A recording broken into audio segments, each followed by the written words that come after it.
bercerita tentang seorang yang paling mulia, iaitu Nabi Muhammad sallallahu alaihi wasallam.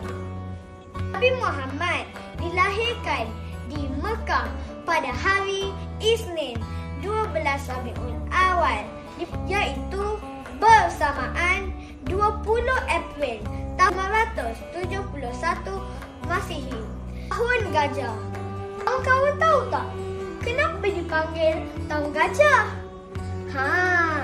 Ini kerana pada tahun tersebut Raja Abraha, iaitu raja dari Yaman, berasa marah dan terhina kerana negaranya yang besar tak dapat mengalahkan Mekah yang hanya sebuah kota kecil.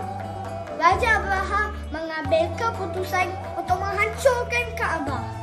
Raja menghantar tentera bergajah yang sangat kuat, tetapi dengan kuasa Allah, semua gajah berhenti dan tak nak bergerak. Setibanya di Mekah, tiba-tiba kelihatan api jatuh dari langit.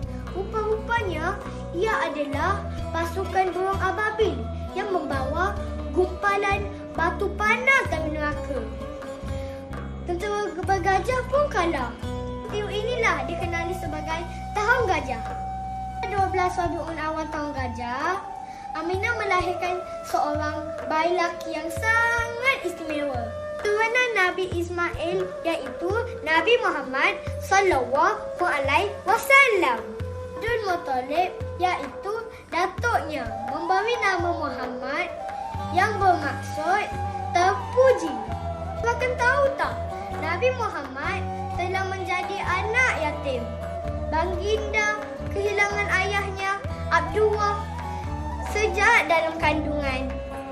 Pada usia 6 tahun, ibunya pula Aminah meninggal dunia. Itulah sedikit cerita saya mengenai kelahiran Rasulullah. Jika rakan-rakan nak dengar lagi, jangan lupa komen, save, share dan subscribe. Bye!